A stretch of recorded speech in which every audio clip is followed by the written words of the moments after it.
नाशिकमधील 160 ज्येष्ठ कलाकारांचे रखडले मानधन, नेमकं प्रकरण काय?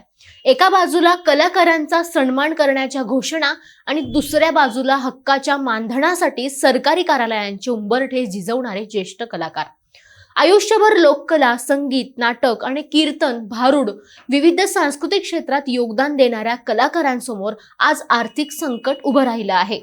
नाशिक जिल्ह्यातील तब्बल 160 ज्येष्ठ कलाकारांचे मानधन रखडल्याचा मुद्दा सध्या चर्चेत आहे.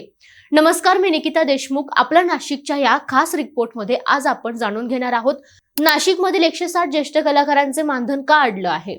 या कलाकारांसमोर नेमक्या कोणत्या अडचणी उभ्या राहिल्या आहेत, प्रशासकीय प्रक्रियेत नेमके कुठे अडथळे निर्माण झाले आहेत आणि या प्रश्नांवर उपाय काय असू शकतो.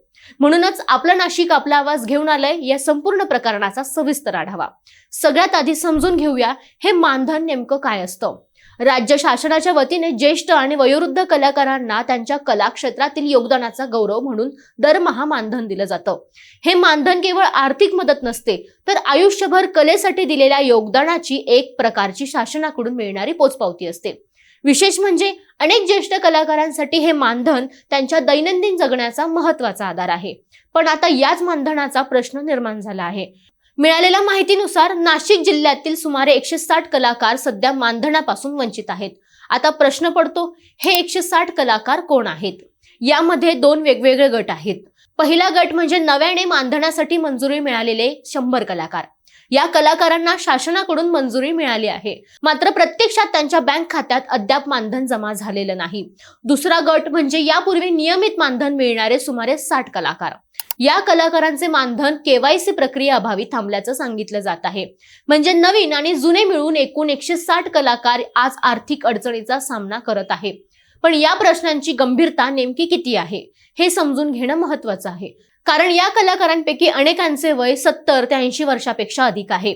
वाढत्या वयामुळे अनेकांना आरोग्याच्या समस्या आहेत, औषध उपचाराचा खर्च आहे, दैनंदिन जीवनातील गरजा आहेत आणि यापैकी अनेक कलाकारांकडे उत्पन्नाचं दुसरं कोणतंही ठोस साधन नाही. म्हणूनच हे मानधन जगण्याचा आधार बनलेलं आहे. अनेक कलाकार ग्रामीण भागात राहतात. केवायसी, ऑनलाईन प्रक्रिया किंवा बँकेशी संबंधित तांत्रिक बाबी समजून घेणं त्यांच्यासाठी सोपं नसतं. अशा परिस्थितीत केवळ तांत्रिक कारणामुळे मानधन थांबणं हा कलाकारांसाठी मोठा धक्का मानला जात आहे. आता प्रश्न आहे, या संपूर्ण प्रकरणात कलाकारांची भूमिका काय आहे? कलाकार आणि सांस्कृतिक क्षेत्राशी संबंधित संघटनांचं म्हणणं आहे की नवीन मंजूर झालेल्या कलाकारांचे मानधन तातडीने वितरित करण्यात यावं.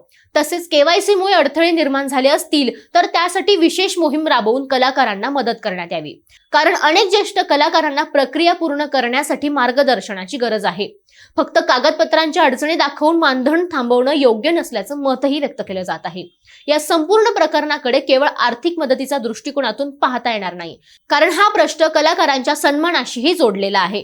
ज्यांनी आयुष्यभर महाराष्ट्राची लोकसंस्कृती जपली, गावोगावी जाऊन कला सादर केली, समाजाचं मनोरंजन आणि प्रबोधन केलं, अशा कलाकारांना त्यांच्या हक्काच्या मानधनासाठी प्रतीक्षा करावी लागत असेल तर तो चिंतेचा विषय ठरतो.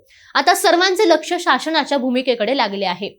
रखडलेले मानधन कधी वितरित होणार, केवायसीच्या अडचणी कधी दूर होणार आणि या 160 कलाकारांना दिलासा कधी मिळणार, याची उत्तरे येत्या काळात स्पष्ट होतील. पण एक गोष्ट मात्र निश्चित आहे, कलेची सेवा करणाऱ्या कलाकारांचा सन्मान केवळ पुरस्कारामध्ये नसतो, तर त्यांच्या गरजेच्या वेळी त्यांना आधार देण्यात असतो. आजचा प्रश्न केवळ मानधनाचा नाही, तो महाराष्ट्राच्या सांस्कृतिक वारशाची जपणूक करणाऱ्या कलाकारांचा सन्मानाचा आहे.